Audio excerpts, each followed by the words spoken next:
ta parole, éclaire mes pas. Je te suivrai, Seigneur, car tu es le chemin. Je te connais tes volontés. En toi j'ai mis ma foi, je marche dans tes voies.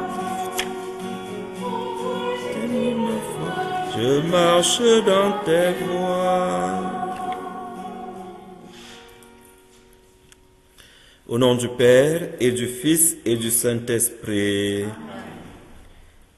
Dieu des miséricordes, reconnaissant les besoins infinis que nous avons de votre divine sagesse, nous confiant dans la promesse infaillible que vous avez faite à tous ceux qui vous la demanderont sans hésiter. Aujourd'hui, nous vous demandons, avec toute l'insistance possible, l'humilité du cœur et la confiance de l'enfant, une part de votre divine sagesse et de votre Esprit Saint, pour assister notre faiblesse, pour éclairer nos esprits, pour embraser nos cœurs, pour parler et agir saintement, pour travailler de concert avec vous, pour diriger nos pas et remplir nos âmes des vertus de Jésus et des dons de votre Esprit Saint. C'est ensemble que nous vous demandons ce trésor de la divine sagesse par l'intercession de Marie, Reine des cœurs. Amen. Au nom du Père et du Fils et du Saint-Esprit. Veuillez vous asseoir. Bonjour. Loué soit Jésus-Christ. Alors, vous avez été les courageux et les courageuses de braver les risques de la route pour venir partager la parole de Dieu. Alors, je vous dis grand merci pour cette persévérance.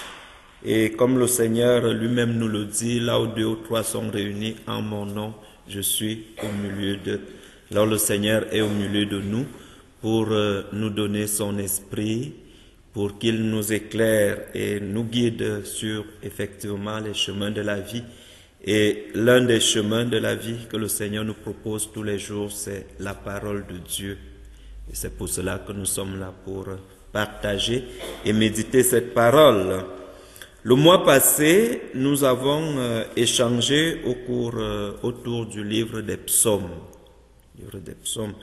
Et nous avons dit que le livre des psaumes est le livre le plus long de la Bible qui nous propose une série de 150 psaumes qui sont en fait des prières qui nous sont proposées pour chaque circonstance, pour chaque moment de la vie, que ce soit dans la joie, dans les difficultés, dans la souffrance, dans la peine, dans l'inquiétude, on peut trouver les psaumes qui correspondent à tous nos besoins de la vie. Il suffit seulement de prendre le temps pour parcourir ces psaumes et pour les méditer et faire des prières personnelles, Et nous avons dit qu'il y a aussi un certain ménage qu'il faut faire au niveau des psaumes, parce que il y a les psaumes qui ont été écrits avec beaucoup d'émotion, beaucoup d'énervement, qui nous présentent le visage d'un Dieu qui va se venger, qui va tuer, qui va faire ci, qui est armé.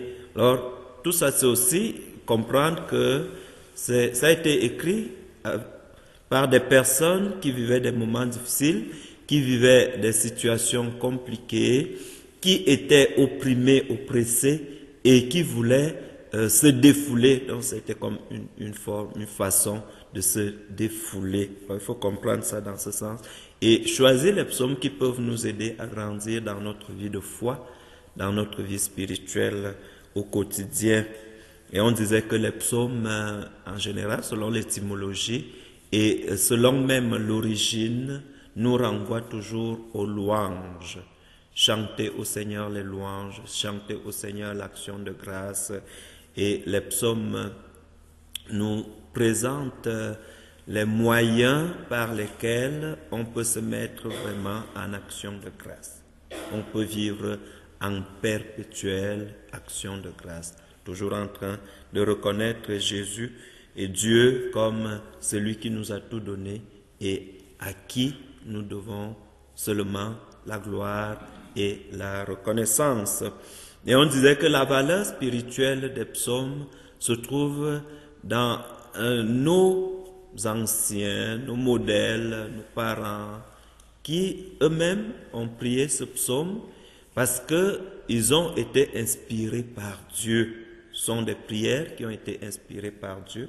Alors Jésus a prié les psaumes, la Vierge Marie a prié les psaumes, les prophètes ont prié les psaumes. Et ces psaumes nous sont donnés aujourd'hui comme l'héritage spirituel que nous devons exploiter. Et l'Église prie aussi les psaumes. Avec la prière du temps présent, on a les psaumes qui nous sont proposés. Alors, en gros, c'est ce qu'on avait dit parlant des psaumes. Et on avait dit que les psaumes sont aussi faits pour être chantés. Et doivent être accompagnés toujours par des instruments de musique. Alors, c'est ça. Est-ce qu'il y a des questions à ce niveau? Est-ce que vous avez chanté des psaumes pendant le mois de novembre? Vous n'avez pas chanté Jésus est mon berger, Jésus est ma lumière, Jésus est mon tout. Alors, on peut travailler à prier avec des psaumes tous les jours. Et nous-mêmes, on peut aussi composer nos propres psaumes, nos propres prières. Alors aujourd'hui, on se retrouve pour partager autour d'un autre livre, le livre des Proverbes. Le livre des Proverbes. Et il y a d'abord une remarque que nous pouvons faire tous, c'est que chaque peuple a des proverbes. C'est pour cela qu'on va dire les proverbes québécois, le proverbe chinois, le proverbe vietnamien, le proverbe africain. Alors, je ne sais pas si vous pouvez me donner l'exemple des proverbes de chez vous. Qui d'ordine? Ça vient d'ancien temps, là. Ok. Parce que c'était les maisons que le monde y restait couché. Il fallait qu'ils payent jusqu'au dîner pour que ce soit rentable pour la maison, là. Ah, ok. Ça s'appelait, là. D'accord, donc, qui dort dîne. Donc, forcément, si tu dors, tu dois... Et je pense que ça se justifie aussi même dans certains endroits, des motels, des centres de retraite, où on te dit, vous devez rester jusqu'à midi. On vous dit, si vous restez une semaine, le dernier jour que vous quittez, on dit, c'est jusqu'à midi. Hein? Oui? Voilà, la vie appartient à ceux qui se lèvent tôt. Voilà notre proverbe. Oui, la vie appartient à ceux qui se lèvent tôt. Ça veut dire que quand on se lève tôt, on a l'avance sur les autres parce qu'on peut travailler, on peut faire ci, on peut faire ça. Hein, c'est vrai. La vie appartient à ceux qui se lèvent tôt. Chez nous, il y a un proverbe qui me vient à l'esprit. On dit souvent, pour mieux tailler un bâton, il faut regarder l'oreille du chien. Pour mieux tailler un bâton, il faut regarder l'oreille du chien. Parce qu'il y a certains chiens qui ont des oreilles pointues. Des races de chiens qui ont des oreilles pointues. Alors on dit, pour mieux tailler un bâton, il faut regarder l'oreille du chien. Pour dire, quand tu veux faire quelque chose, il faut observer, il faut demander conseil. C'est ça, tu veux faire quelque chose, tu demandes conseil à l'autre. Tu observes comment toi tu fais ça. Alors ça en est des proverbes. Est-ce que vous connaissez d'autres proverbes? Le silence est d'or et la parole est d'argent. Voilà, le silence est d'or, la parole est d'argent. Donc, pour montrer qu'à un certain moment, quand on garde le silence, c'est plus important que de parler. Parce que l'or et l'argent, c'est pas la même valeur. Il y a aussi, je me rappelle, d'un proverbe chinois qui dit, au lieu de me donner du poisson, il faut m'apprendre à pêcher. Oui, au lieu de me donner du poisson tous les jours, il faut m'apprendre à pêcher. Donc, comme pour dire, tu ne peux pas être toujours charitable en donnant, mais aider la personne à acquérir son autonomie.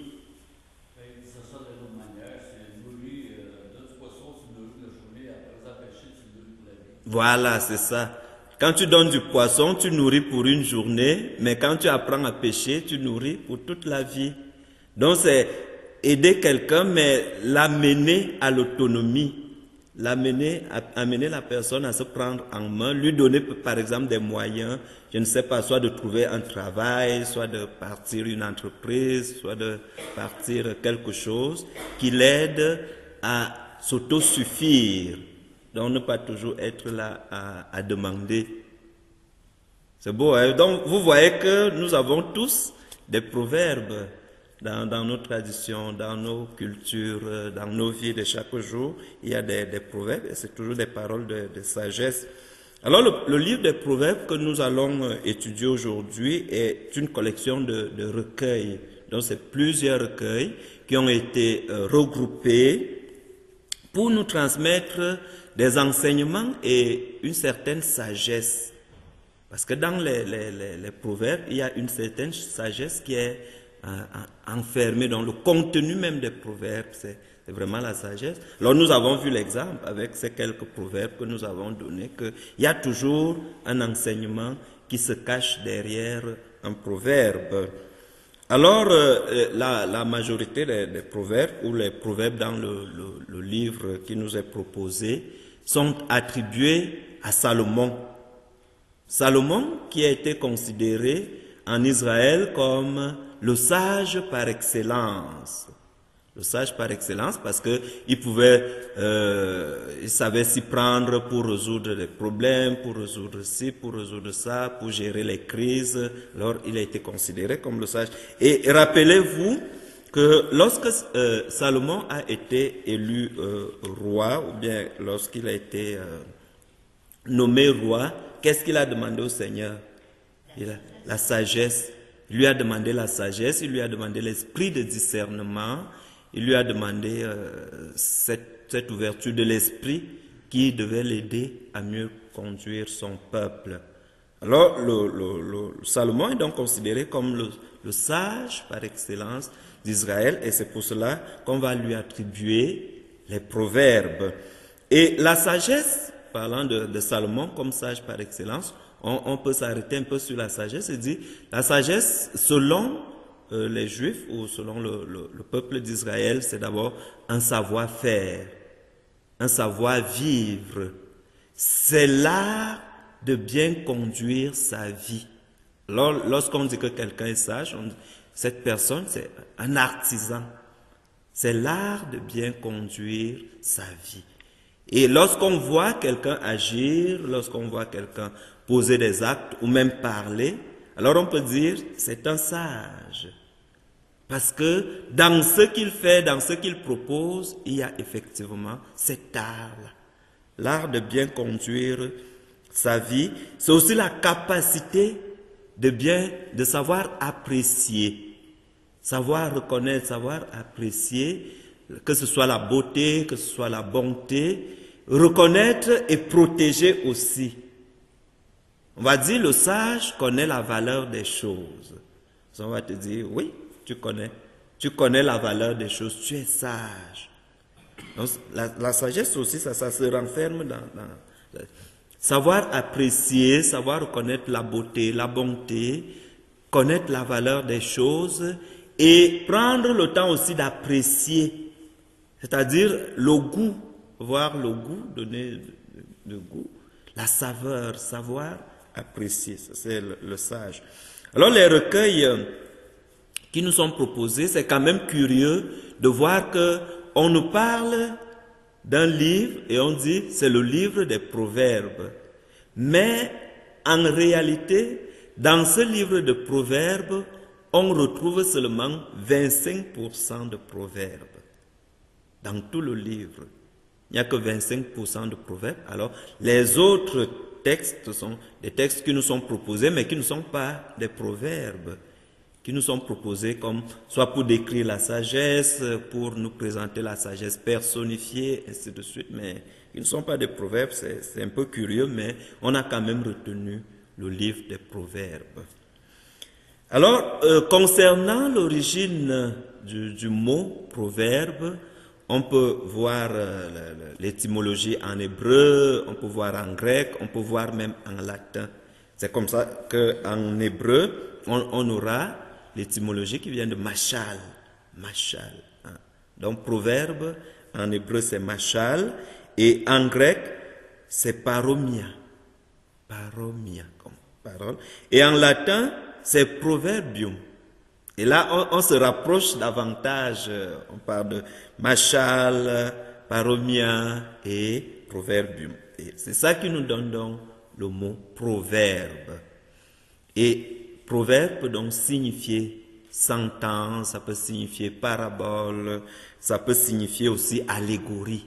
Allégorie, parce que parfois, comme en Afrique, au Cameroun, on se retrouvait le soir, on dit, au clair de la lune, au coin du feu. Et on se retrouve au coin du feu et le grand-père ou la grand-mère commence à nous raconter les histoires, à nous parler des proverbes, à nous donner des histoires de sagesse et en nous donnant des leçons. Alors c'est la culture qui disparaît petit à petit, un peu comme le père Laurent Marie disait pendant la neuvaine. Maintenant, on ne se retrouve plus au coin du feu, on se retrouve au coin du téléphone intelligent ou de la télé. On se retrouve au coin du feu de temps en temps. Alors, c'est ça la valeur des proverbes, comme sentence, comme allégorie. Et c'est un ensemble de 9 recueils. Alors, dans le livre des proverbes, on peut retrouver 9 recueils qui nous sont présentés. Et le livre compte 31 chapitres en tout. C'est 31 chapitres qui nous sont proposés et 915 versets. 31 chapitres et 915 versets. Alors le livre des Proverbes, on peut le diviser en 3 grandes parties. La première partie, c'est du 1er jusqu'au 9e chapitre. Donc de 1 à 9, on a à ce niveau-là comme une sorte d'introduction qui nous présente globalement le rôle et l'importance de la sagesse. Le rôle et l'importance. Donc cette partie du livre, du 1er au 9e chapitre, nous présente le rôle et l'importance de la sagesse. Et la sagesse qui est personnifiée aussi. Donc on donne à la sagesse les caractères humains. On va dire par exemple la sagesse à parler, la sagesse à conseiller, la sagesse à faire ci, la sagesse à faire ça. Donc on donne à la sagesse les caractères humains. Donc c'est ça qu'on dit, la sagesse est personnifiée. Donc prend les caractères d'une personne.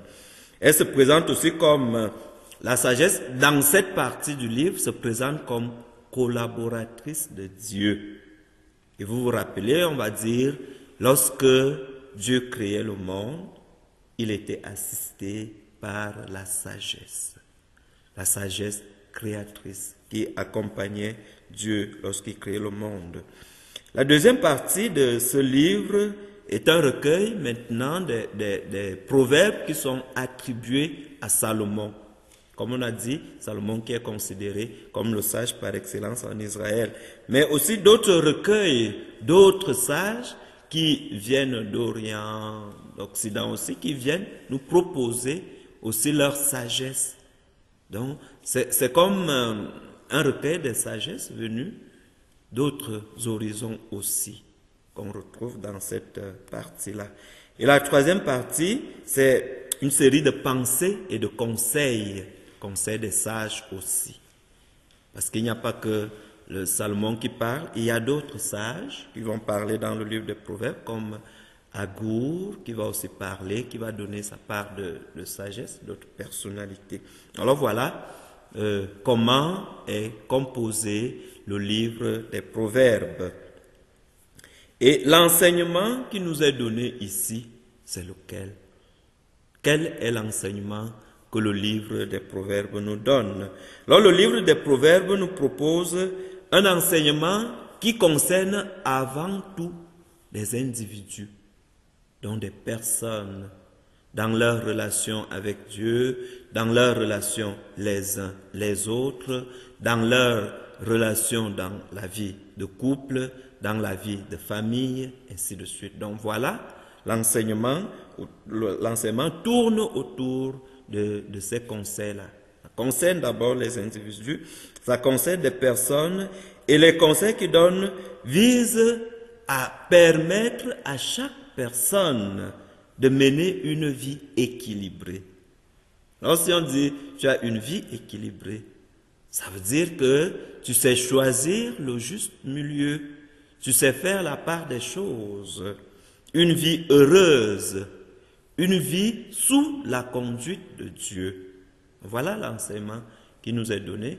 Donc le livre des Proverbes cherche à faire de nous des personnes équilibrées, des personnes sages, des personnes qui peuvent mener une vie heureuse. Donc c'est comme une solution qui nous est proposée pour mener une vie heureuse. Mais cette vie, pas sans Dieu, en présence de Dieu. En présence de Dieu. Alors la sagesse qui nous est proposée ici est essentiellement tirée dans l'expérience pratique, l'expérience au quotidien. Alors, la personne qui a plus d'expérience accumule aussi plus de sagesse parce qu'il y a des choses que cette personne a vécues qui donnent à la personne de prendre conscience de ça et de ci et qui peut être capable de dire aux autres, voilà, quand telle chose t'arrive, voici comment moi j'ai géré ça. Voici comment j'ai réussi à m'en sortir. Donc c'est une question d'expérience pratique et quotidienne. Alors le livre va opposer le juste au méchant. Il y aura toujours dans le livre des Proverbes cette opposition entre le juste et le méchant. Et le juste est considéré comme celui qui se conforme aux règles de la vie. Donc, c'est cette personne qui sait respecter les règles de la vie, qui sait se conduire, qui sait se comporter, qui sait respecter la nature, qui sait respecter les autres. Donc, c'est la bonne conduite. Qui respecte les règles de la société, les règles de la nature, qui reste à l'écoute de Dieu, à l'opposé du méchant ou du sot, qui, lui, s'en fout. Il s'en fout même si la famille va mal, si les relations vont mal, si la nature va mal, il s'en fout. Donc il y a cette opposition-là. C'est comme si le méchant, lui, ne prend pas conscience, par exemple, du danger de la nature, du danger du climat, du danger de ci, à l'opposé du juste qui lui fait attention. Fait attention à la pollution, il fait attention à ci, fait attention à ça. Et il essaie aussi d'éviter tout cela. Alors, quel est maintenant le but du livre des Proverbes? Si le livre des Proverbes a été retenu dans le canon des Écritures, c'est pourquoi? C'est parce qu'il y a un but. Au-delà de l'enseignement qu'il nous donne, le but du livre de la sagesse, le voici. Ces proverbes apprennent à la personne à bien se conduire avec sagesse. Ça, c'est la finalité, ça, c'est le but. Aider la personne à bien se conduire avec sagesse, à accepter les recommandations des anciens, les recommandations des aînés, les recommandations des personnes expérimentées. Alors voilà, c'est le but de... Il nous donne aussi à comprendre des paroles pleines de sens. Si on dit, ça c'est une parole insensée, on dit la parole insensée, ça veut dire que ça n'a aucun sens. Alors le livre des Proverbes nous aide donc à vivre, à prononcer des paroles qui ont du sens. Ils enseignent aussi à vivre de façon intelligente. L'intelligence, c'est aller dans la profondeur des choses. Ne pas rester au niveau superficiel, mais aller en profondeur. Lire entre les lignes, c'est ça. L'intelligence, intelligent. Lire entre les lignes. Être capable d'aller chercher dans la profondeur des choses. Qu'est-ce que on retrouve en profondeur? En ayant un comportement, adopter un comportement juste, un comportement droit, un comportement équitable, comme on a déjà dit. Alors, les proverbes nous donnent des exemples de bon sens et nous aident à sortir aussi de l'ignorance. Ce qu'on dit, lorsqu'on est ignorant, parfois on ne sait pas où aller, quoi faire. Alors, le livre des Proverbes nous aide à sortir un peu de l'ignorance pour acquérir une certaine connaissance, une connaissance qui nous aide à avoir une vie heureuse, une vie bien. Le livre va donc traiter, pour nous aider à acquérir cette sagesse, plusieurs thèmes. Alors, le livre va traiter le thème de la sagesse, le thème de la vie sociale, le thème de la morale, le thème du bonheur, le thème de l'amour, le thème de la fermeté. Tous ces thèmes-là seront traités dans le livre des Proverbes. Alors voilà un peu résumé ce que nous présente le livre des Proverbes. Est-ce qu'il y a des questions? Ça passe bien? C'est beau? Bon, on va prendre une pause musicale. Seigneur, pour ta grandeur, sois loué pour tout bienfait. Gloire à toi, Seigneur, tu es vainqueur, ton amour inonde nos cœurs. Que ma bouche chante ta louange. Je chante ta louange. Merci. Alors on peut s'asseoir. On va maintenant prendre un extrait du livre des Proverbes. On va méditer 2 extraits. Le premier, c'est Proverbes chapitre 10, du 1er au 32e verset.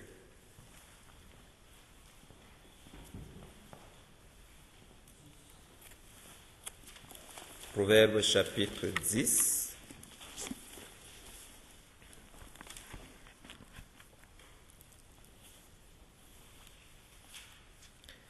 Alors,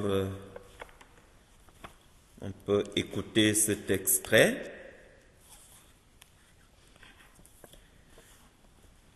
Proverbe de Salomon. Un homme sage, un fils sage, fait la joie de ses parents. Un sot fait le désespoir des siens. Bien mal acquis ne profite jamais. Seule une conduite juste préserve de la mort. Le Seigneur ne laisse pas le juste avoir faim, mais il refuse aux méchants ce qu'ils convoitent. Des mains nonchalantes attirent la pauvreté, des mains actives procurent la richesse. Qui amasse des provisions pendant l'été est un homme sensé, mais qui dort pendant la récolte mérite le mépris. Les justes attirent sur eux le bonheur. Les méchants cachent la violence dans leurs paroles. On se souvient avec reconnaissance d'un homme juste, mais on oublie jusqu'au nom des méchants. Qui a l'esprit sage accepte de recevoir des directives. Celui qui parle à tort et à travers court à sa perte. Vivre dans l'intégrité, c'est vivre dans la sécurité. L'homme à la conduite tortueuse sera démasqué. Qui cache la vérité aux autres les fait souffrir, qui les reprend avec franchise leur apporte la paix. Les paroles du juste sont source de vie, les paroles des méchants cachent la violence. La haine suscite des querelles, mais l'amour ne tient pas compte des offenses. On reconnaît la sagesse dans les paroles de l'homme intelligent, on réserve les coups à celui qui a la tête vide. Les sages amassent un trésor d'expérience, mais les paroles des imbéciles entraînent une ruine rapide. La fortune du riche lui tient lieu de place forte, la misère du pauvre l'expose à la ruine. Le travail d'un homme honnête lui permet de vivre, le gain d'un homme malhonnête est voué à l'échec. Qui tient compte des avertissements avance dans la vie, qui rejette les réprimandes s'égare. Il est hypocrite de cacher sa haine, mais répandre une calomnie est stupide.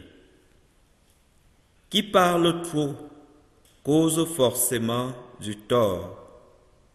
Il est plus prudent de savoir tenir sa langue. Les paroles d'un homme juste valent l'argent le plus pur. Ce que pense un méchant ne vaut pas grand-chose. Les paroles d'un homme juste a beaucoup, tandis que les imbéciles meurent parce qu'ils ont la tête vide. Seule la bénédiction du Seigneur donne la prospérité. Les efforts de l'homme n'y ajoutent rien. La pratique du mal est un jeu pour le sot, celle de la sagesse, un jeu pour l'homme intelligent. Ce que les méchants redoutent leur arrive, ce que souhaitent les justes leur est accordé. L'ouragan passe et le méchant n'est plus, le juste tient toujours debout. Le vinaigre irrite les dents et la fumée les yeux. De même, le paresseux est une cause d'irritation pour son maître. Reconnaître l'autorité du Seigneur permet de vivre longtemps, mais les pécheurs meurent prématurément. L'espérance des justes leur procure la joie, les espoirs des méchants n'aboutissent à rien. Les plans du Seigneur protègent les gens intègres comme une forteresse, mais ils détruisent ceux qui font le mal. Rien ne fera jamais tomber un juste, mais les méchants ne pourront pas demeurer sur terre. Des paroles sages sortent de la bouche du juste. Les menteurs méritent qu'on leur coupe la langue. Quand le juste parle, c'est avec bienveillance, mais la malveillance sort de la bouche des méchants. Le Seigneur déteste les balances faussées, mais il approuve l'utilisation de poids exacts. Parole du Seigneur. Alors voilà un exemple de proverbes qui nous sont proposés. Qu'est-ce que ça vous dit? Quelles sont vos réactions? Est-ce que ça vous interpelle?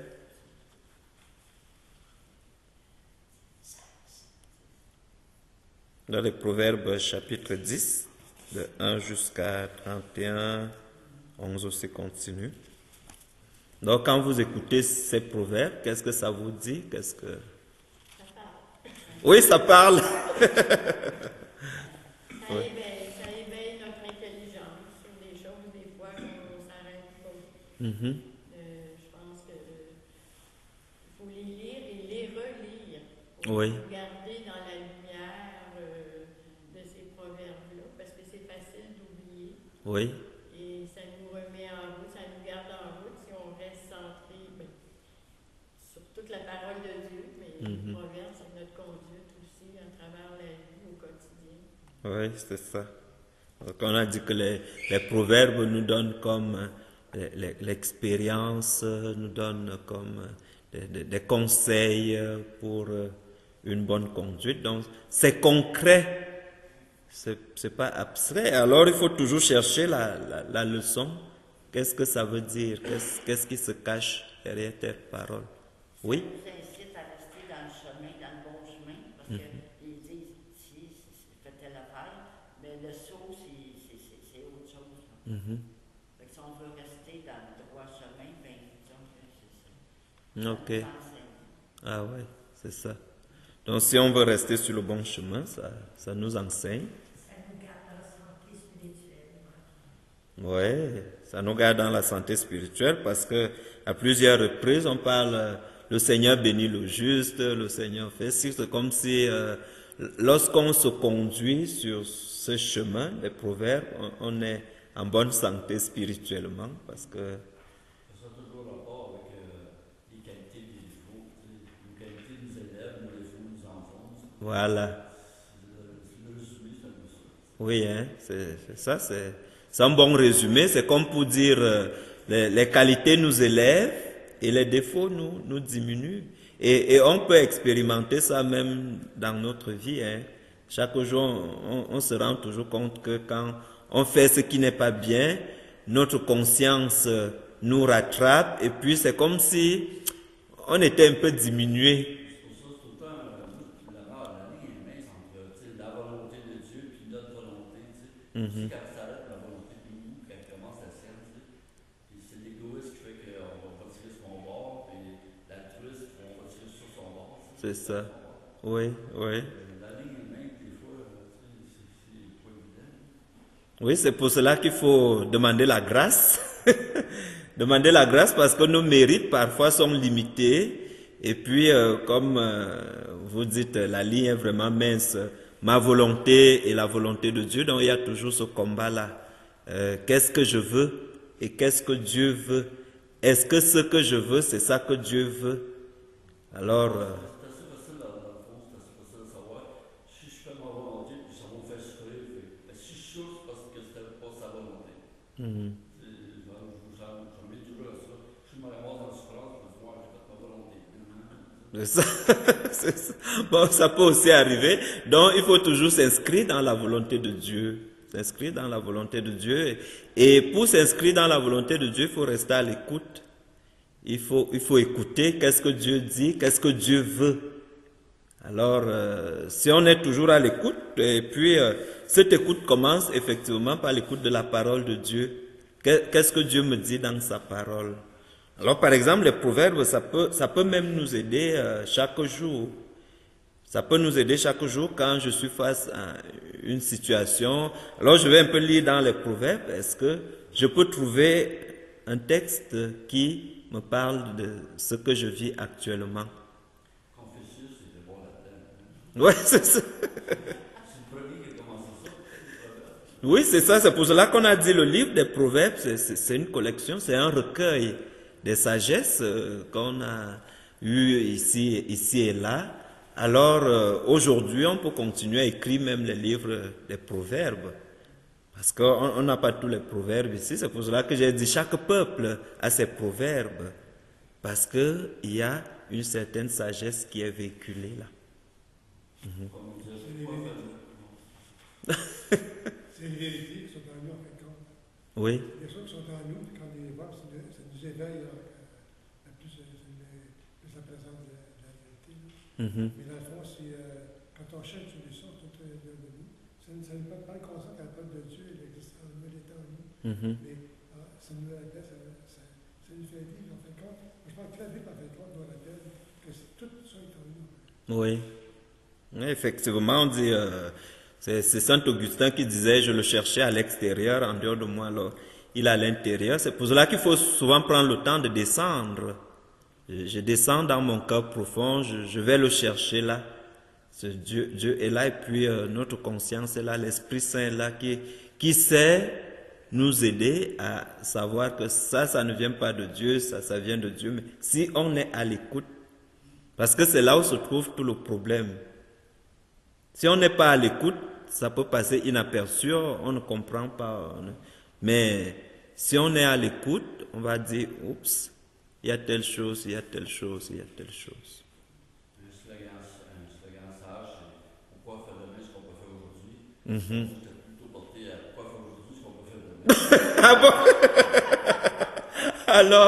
Alors c'est ça le combat. Pourquoi faire demain ce qu'on peut faire aujourd'hui? Alors Jésus dit pourquoi faire aujourd'hui ce qu'on peut faire demain? Mais ce que vous avez oublié à ce niveau, c'est que demain ne nous appartient pas. C'est ça? Oui, c'est ça. Parce que demain ne nous appartient pas. On ne sait pas de quoi demain sera fait. C'est ça? On ne sait pas de quoi demain sera fait, oui. Qu'est-ce qui est bien, c'est écrit bien avant Jésus-Christ. Là, Oui. Salomon, c'est encore d'actualité. C'est ça. Dans 100 ans, ça va être encore d'actualité. Effectivement. C'est ça. Des choses qu'on a fait. Oui. Oui. C'est les lois de Dieu. Si on suit les lois de Dieu, tout ça, c'est un délit comme on prend toutes ces proverbes, c'est les lois de l'amour de Dieu. Voilà. Effectivement, le livre des Proverbes, c'est comme un développement des 10 commandements en détail pour nous dire, voilà, c'est la loi de Dieu. Effectivement, la loi de Dieu ne vieillit pas. La loi de Dieu reste jeune. Comme on dit, la parole de Dieu ne passera jamais, donc la loi de Dieu ne peut jamais passer. C'est pour cela que la Bible n'est pas dépassée. La Bible n'est jamais dépassée, c'est toujours actuel. Et parfois, on tombe sur les passages, les extraits, on dirait que c'est de moi, on dirait que ça me concerne, on dirait que il y a des moments comme ça où on prend vraiment conscience que la parole de Dieu nous parle.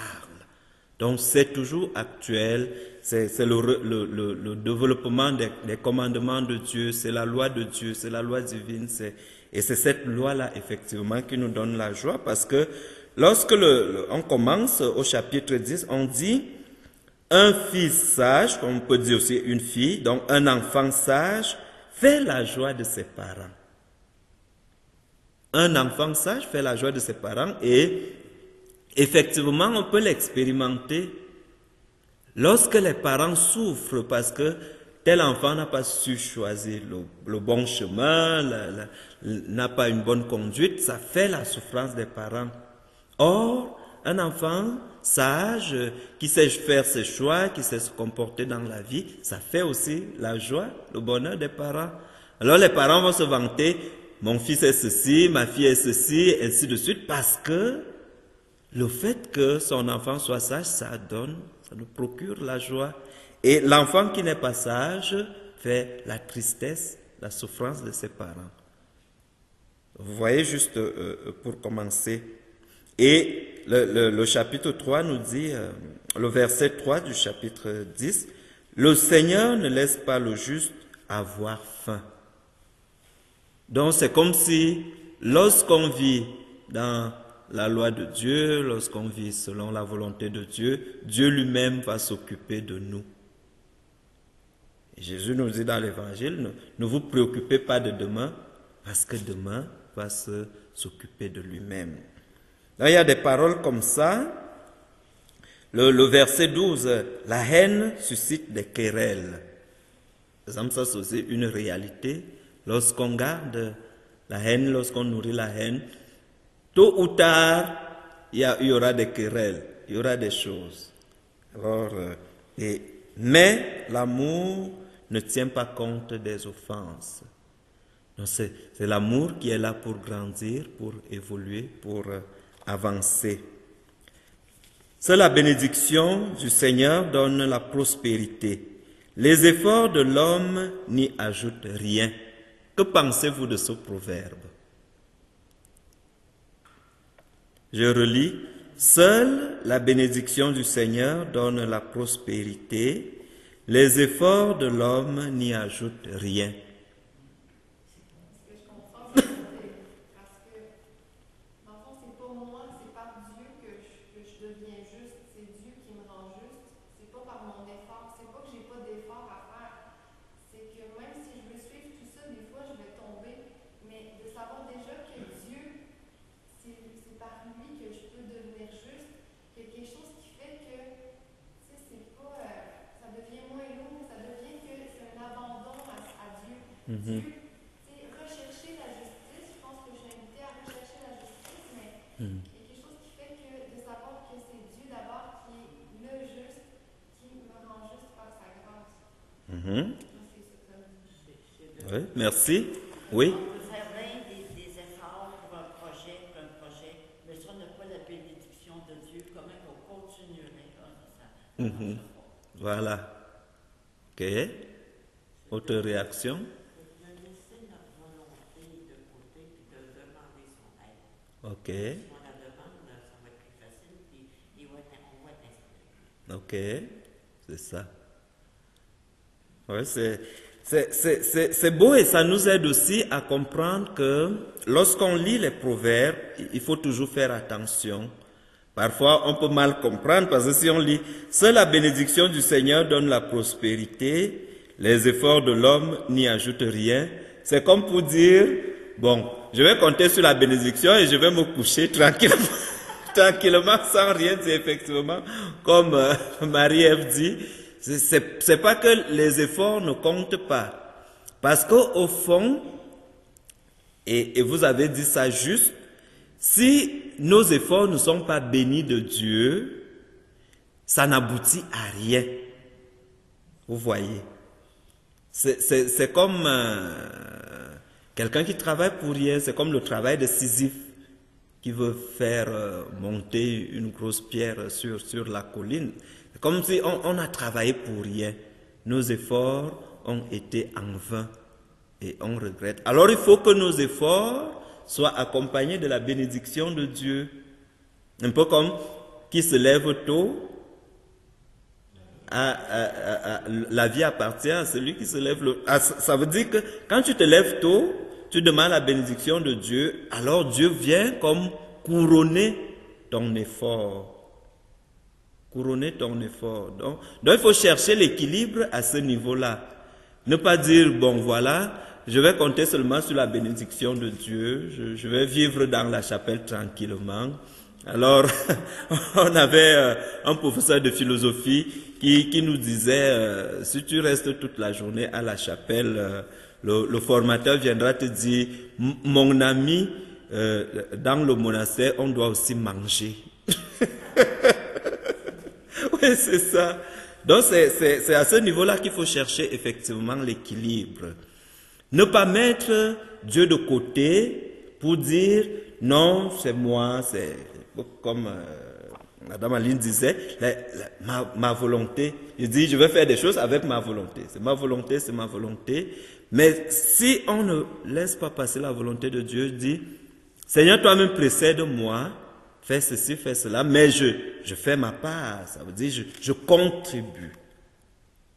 Quand Jésus dit, par exemple, remplissez d'eau ces cuves, c'est qu'il veut la participation de chacun de nous. Il veut notre contribution. Alors c'est notre contribution qui rend possible le miracle. C'est notre contribution qui fait en sorte que nos efforts soient couronnés.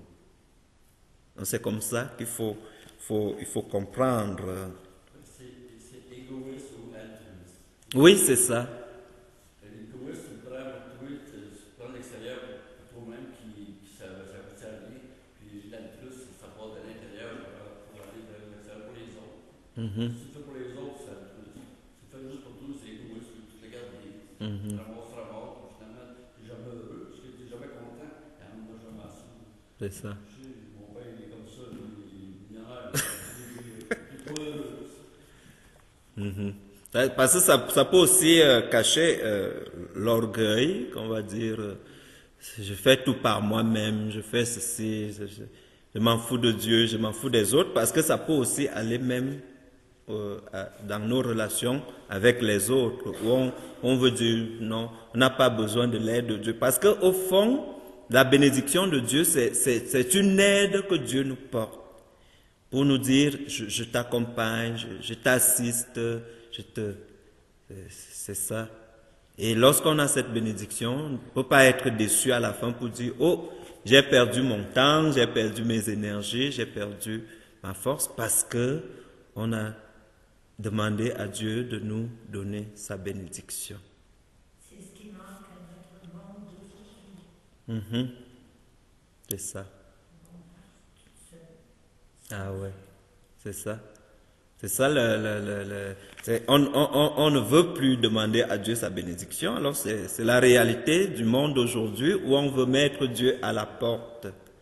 Où on veut dire, on veut tout faire de nous-mêmes. On veut tout faire de nous-mêmes, mais science sans conscience, science sans bénédiction de Dieu. Alors ça nous conduit aux catastrophes, ça nous conduit à toutes sortes de perversités où on dit... Dieu, on veut fermer la bouche de Dieu, on ne veut plus rien savoir de Dieu. Alors, on peut faire attention à ce niveau et être conscient que voilà, on a toujours besoin de la bénédiction de Dieu.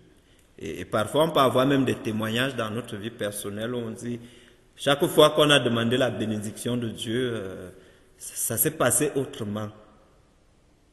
Chaque fois qu'on a demandé à Dieu de nous précéder, ça s'est passé autrement.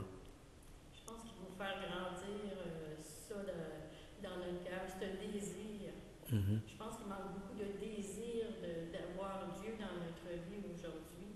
Comment on peut accueillir les bénédictions de Dieu, ses grâces, si on n'a pas le désir de garder la porte de notre cœur ouverte. Il faut garder cette porte-là ouverte pour que lui puisse venir œuvrer en nous.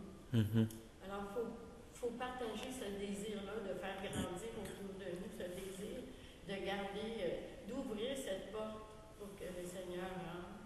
Alors, on deviendra des justes. C'est ça. On sera des gens d'amour, à faire la volonté de Dieu à travers nous. Travailler fort, des fois, on la ferme la porte. C'est difficile, des fois, les épreuves dans la vie, tout ça.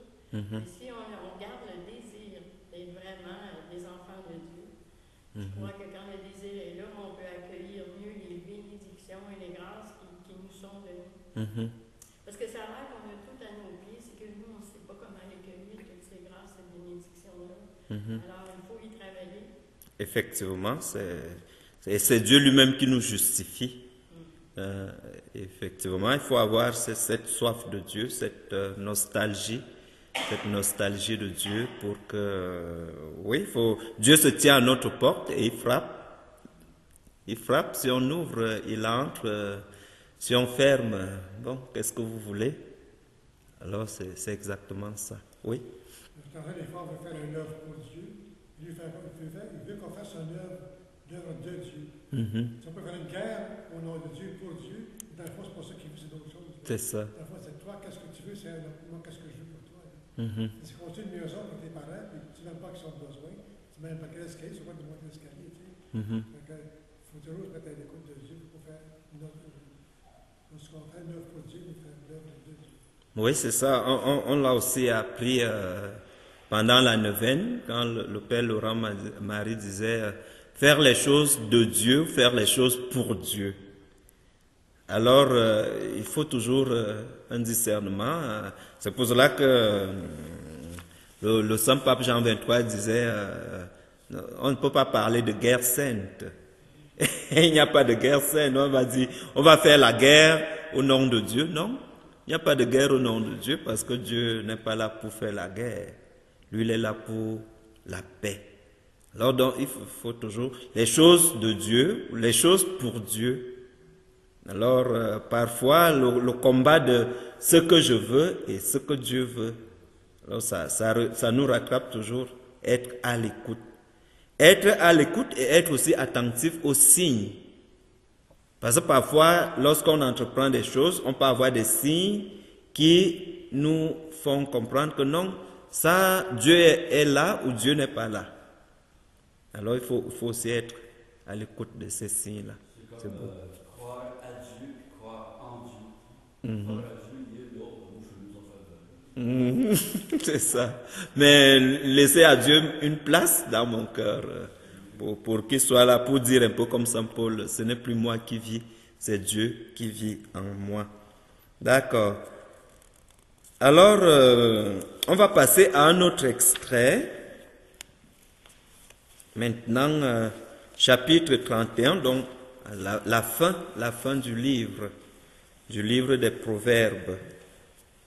Le chapitre 31, complètement la fin du livre.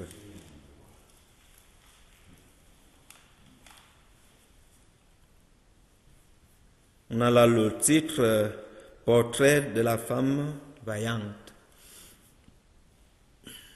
C'est bon? Alors complètement là, on va commencer au verset 10. Chapitre 31. Chapitre 31, verset 10.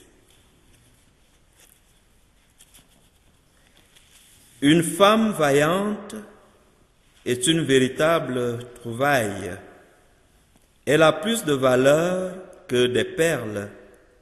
Son mari place sa confiance en elle. Elle ne lui gaspille pas son bien. Elle ne lui cause jamais de tort, mais elle lui donne du bonheur tous les jours de sa vie. Elle se procure de la laine et du lin et travaille de ses mains avec ardeur. Pareille au navire marchand, elle amène de loin sa nourriture. Elle se lève avant le jour, prépare le repas de sa famille et distribue à ses servantes leur travail.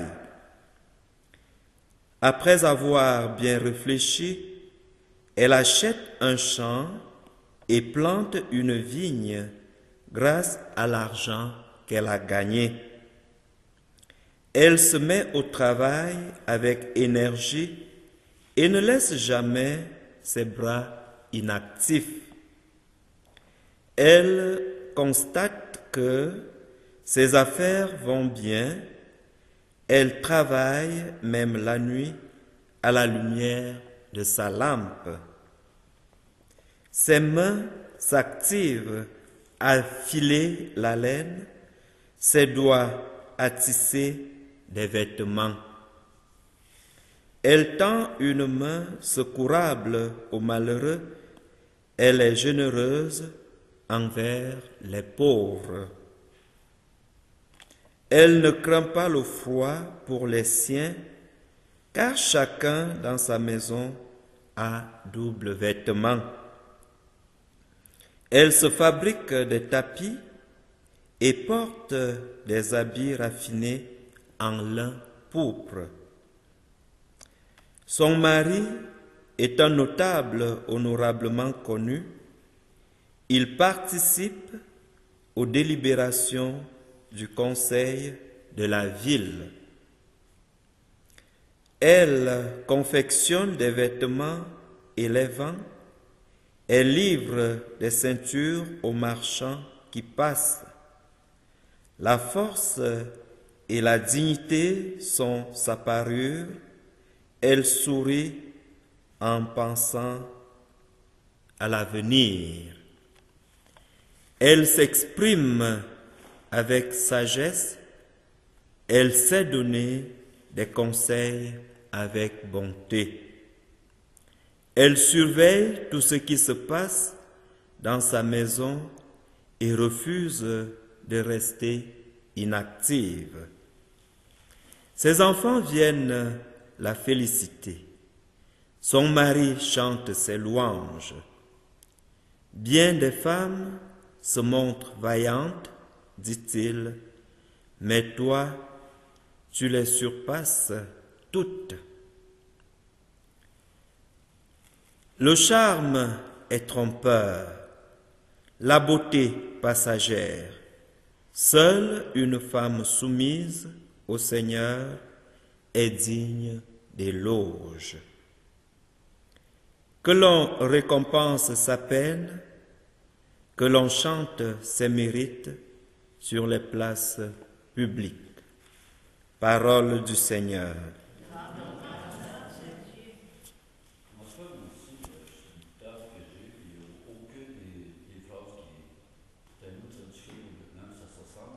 Oui, oui, c'est plusieurs versions. Donc, c'est pas mot à mot d'une Bible à une autre. Oui, ça c'est la Bible Tob, la Bible de Jérusalem. Donc, mais c'est les mêmes paroles. C'est les mêmes paroles, mais ça change. Quelques mots changent, mais c'est le même contenu.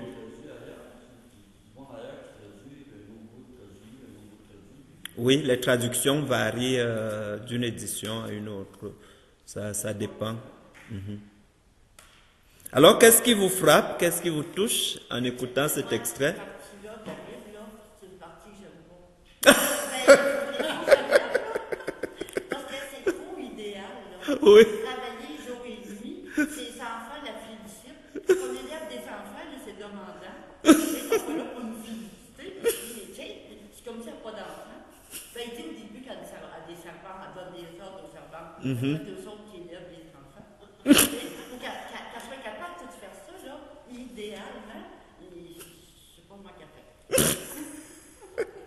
Alors, il y a une femme qui conteste. Il dit que cette partie-là, c'est trop idéal. C'est l'idéal qui nous est proposé, mais trop idéaliste. Ça ne peut pas être pratiqué. Vous pensez vraiment qu'on ne peut pas trouver cette femme dans le monde? Dans le groupe, elle cherche à s'oublier pour rendre les autres heureux, son mari, ses enfants, son travail, lui sauver de l'argent. En fait, c'est un peu sa mission. La mission première, c'est peut-être celui d'avoir des enfants élevés pour la société du futur, puis s'occuper de son mari. Mais c'est mis dans le détail ici, de la vie quotidienne au jour. Mais je trouve ça beau. C'est ça. Il y a une femme qui conteste, il y a un homme qui trouve ça beau. Qui veut avoir même ce genre de femme, ou bien qui a ce genre de femme. Probablement parce que sa femme lui donne ce qu'il peut dire dans la parole. Oui, c'est ça, c'est un homme honorable. Oui, c'est ça, les comblés. Oui, Madame Verena. On est contaminé, toutes les nations, on est contaminé à cause du péché originel. On ne peut plus être parfait. On sera parfait, on est venu au monde imparfait. Et on va quitter le monde imparfait. Oui, c'est ça. Aussi, là, il ne faut pas se culpabiliser. Parce qu'on a reçu tout ce qu'on a reçu de nos parents. Oui. Ce n'est pas évident aujourd'hui, surtout aujourd'hui dans notre monde élevé des enfants. Surtout aujourd'hui, c'est pour les enseignants, donc c'est impossible. Alors, elle pense qu'il y a beaucoup d'efforts à faire à ce niveau. C'est vrai notre condition de pécheur, parce qu'on est toujours comme incliné au péché. Comme vous dites, le péché originel, ça nous suit toujours. C'est pour cela qu'il faut compter sur la grâce, parce que avec le baptême, avec les sacrements, avec l'avènement de Jésus, on est fait des saints et des saintes, parce qu'on a déjà quelqu'un qui nous sauve. Alors, c'est pour cela qu'on disait, on ne peut pas compter sur nos efforts. On va compter sur la bénédiction de Dieu. Et effectivement, ce que vous dites, c'est vrai, parce que les époques changent, les réalités changent, ça change aussi d'une culture à une autre, mais il y a quand même une substance qu'on pourra commenter. Oui, d'accord. Oui. Moi, c'est drôle, c'est que pour moi, ça m'a fait penser à Marie. Quand on lit l'évangile tel qu'il m'a été révélé par Maria Valtorta, on connaît mieux Marie et on s'aperçoit que Marie était une femme vraiment parfaite. Alors, c'est sûr. Et il y a une autre chose aussi, c'est qu'il y a quand même du symbolisme là-dedans. Oui, c'est ça. Ça ne veut pas dire qu'on doit se lever chaque nuit, mais en seulement la femme apporte la lumière à travers les difficultés de la vie, à travers les ténèbres. Comme Marie, nous pouvons apporter la douceur et la lumière de notre amour. Merci. Oh, c'est bien dit. Alors, on dirait que c'est Marie qui est décrite ici, cette femme vaillante, cette femme brave, cette femme sage. Et puis, les textes nous disent même que la tunique de Jésus, c'est Marie qui l'a confectionnée. Et on disait une tunique sans couture et de grande valeur, au point où même les soldats n'ont pas eu l'audace de déchirer cette tunique. Donc vous pouvez imaginer ce que Marie pouvait faire dans son foyer. Alors oui, c'est bien dit. C'est vrai que effectivement, comme vous dites, on ne peut pas prendre à la lettre, mais il y a un bon contenu qui peut nous aider d'une manière ou d'une autre. Oui. Autre chose? Ça dirige aussi la femme, comment se comporter dans sa vie d'épouse. Dans sa vie, c'est sûr qu'on n'arrivera peut-être pas à perfection, à moins qu'on ait toutes les grâces et bénédictions nécessaires, mais de cheminer dans cette route-là pour s'améliorer, d'être là pour ce que le Seigneur nous demande, à chacun d'agir selon ses proverbes, là, comment agir dans nos familles comme femmes, à quoi on est appelé. Peut-être que c'est plus facile aujourd'hui de distraire leur ça d'affaires, leur cerveau, il y a des affaires qui te C'est ça. Ouais. C'est intéressant de voir le parfum de la maison. Oui, hein, c'est ça. Ah ouais. Les proverbes, ça sert à nous sortir de nos paresses spirituelles, de nos endormissements. De nous secouer un peu. Je pense que c'est important qu'ils soient là pour nous diriger. Oui, ça vient secouer nos somnolences.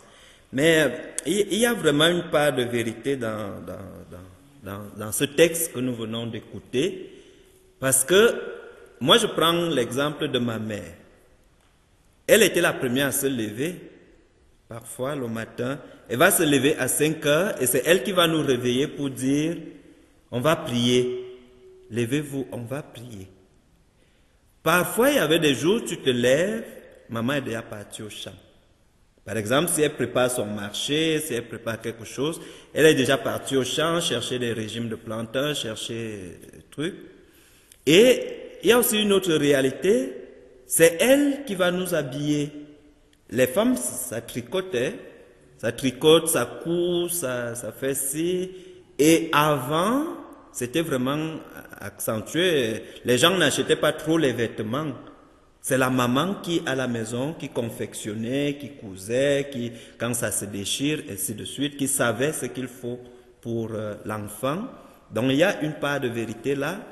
Et aussi, la femme était appelée à préparer le repas pour la maison, pour son mari, pour ses enfants. Donc être attentif à ça. Et c'est la femme, quand on dit, derrière un grand homme se cache une grande femme.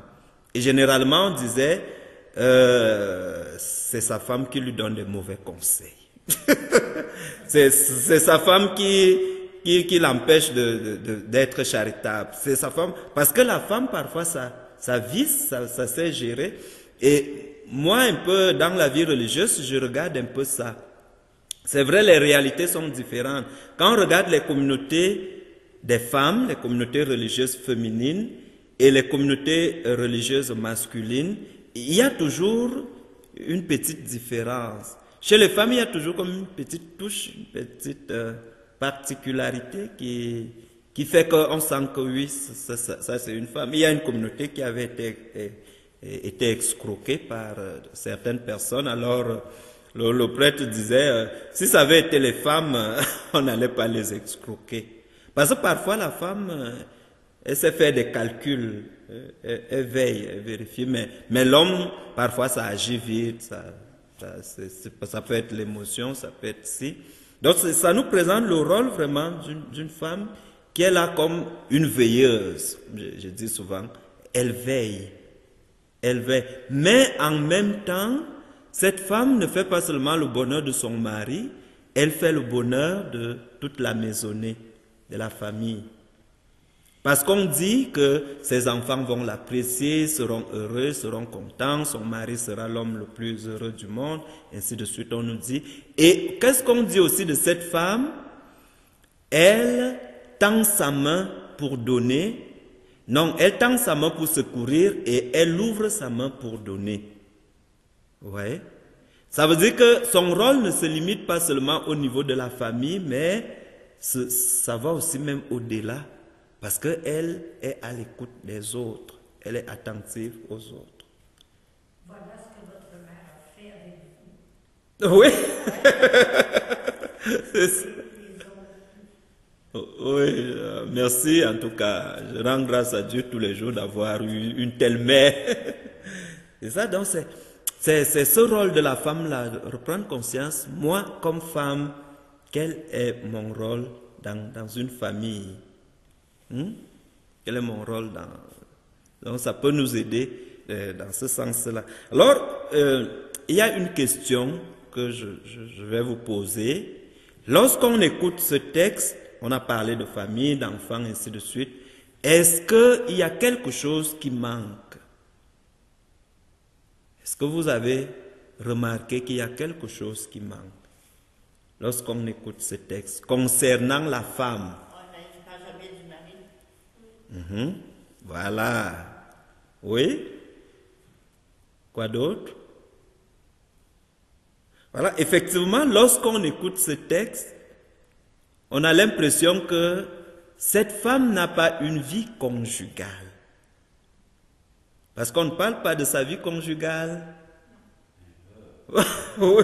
On parle de son activité, de ce qu'elle fait, elle se lève tôt, elle fait ci, elle fait ça, fait la joie de ses enfants, de son mari, mais on ne nous parle pas de l'amour qu'elle entretient, on ne nous décrit pas son amour vis-à-vis de son mari. Son mari fait partie des enfants. Oui, son ami fait partie des enfants, mais bien évidemment, le mari est toujours l'enfant aîné de la femme.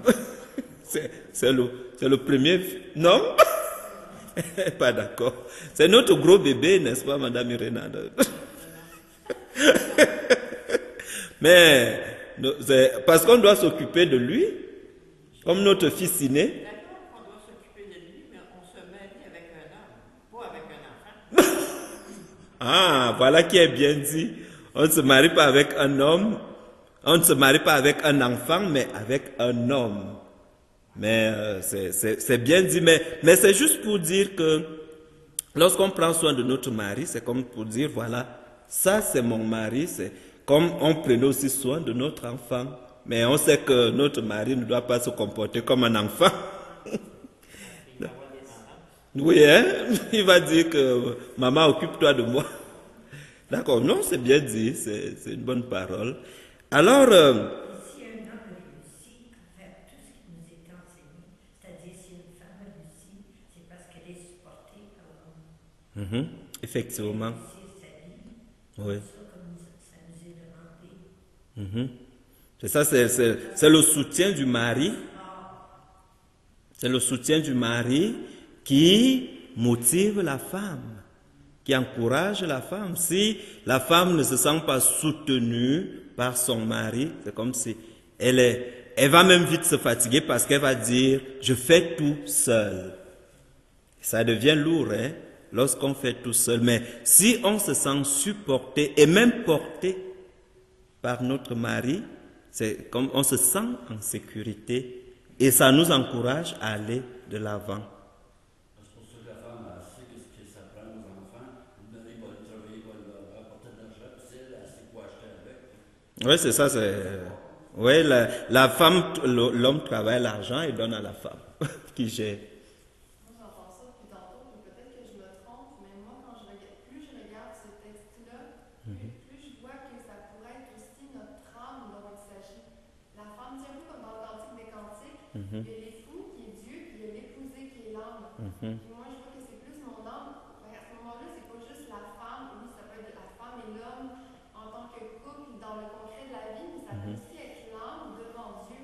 Puis Dieu, à ce moment-là, si on ne le voit pas nécessairement être là pour donner de l'amour, c'est comme Mme Lise disait, c'est un soutien, il est constant, il est là, puis c'est lui, en fait, qui fait qu'on peut vivre de plus en plus ça, mais en tant que c'est notre âme. Fait que les hommes aussi, hommes et femmes, on est tous à ce moment-là, que ce soit comme consacrés, comme prêtres, comme célibataires, quoi que ce soit, on est tous appelés aussi à vivre.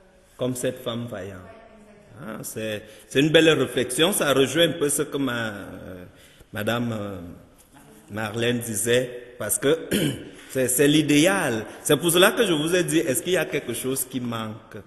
Donc, il y a déjà cet amour conjugal qui manque. Il y a aussi la fécondité. On ne nous dit pas que cette femme a eu tel nombre d'enfants, cette femme. On dit seulement, elle fait la joie de ses enfants, de ses. Donc, il y a ces deux éléments qui nous disent et qui nous font prendre conscience que, au fond, il s'agit ici d'une femme qui s'appelle la sagesse. Oui, la femme dont il est question ici s'appelle la sagesse. Effectivement, ça rejoint ce que Marie venait de dire, que nous tous, nous sommes concernés d'épouser cette femme sagesse. Donc, cette femme qui nous aide à avancer dans la vie, qui nous aide à travailler, qui nous aide à faire ci, qui nous aide à faire ça. Donc, voilà ce qu'on peut comprendre. C'est pour cela qu'on dit, le fait de se retrouver comme ça pour partager autour d'un extrait, ça nous ouvre les yeux, ça nous aide à comprendre. Ça nous évite aussi de faire une lecture littérale. Comprendre. Donc, on va te parler de la femme, mais c'est pas une femme en tant que personne, mais c'est une femme qui s'appelle la sagesse. Je vois aussi une autre composante, parce qu'évidemment, il y a des femmes qui choisissent de ne pas se marier, mais je me dis, elle reste quand même, au moins sur le plan spirituel, mère. Parce qu'il y a beaucoup de femmes qui, justement, se dévouent pour les gens qui sont autour d'elles, et je pense aussi aux contemplatives qui se lèvent la nuit pour prier. Je me dis, elles sont mères, mais d'une autre façon, et elles pourvoient aux besoins de toute l'Église, si elles vivent leur vie religieuse comme elles doivent le vivre. C'est ça, les femmes sont des mères, les femmes peuvent être des mères universelles. Donc, c'est pas seulement mère dans le sens de la famille, mais mère dans le sens où, bon, voilà, je suis capable aussi de faire ci, de faire ça, et j'aurai plein d'enfants dans le monde et partout. D'accord. Merci beaucoup. Alors, on va conclure cet enseignement. Gloire au Père, au Fils et au Saint-Esprit, au Dieu qui est, qui était et qui vient, pour les siècles des siècles. Amen. Au nom du Père et du Fils et du Saint-Esprit. Loué soit Jésus-Christ. Merci pour votre écoute.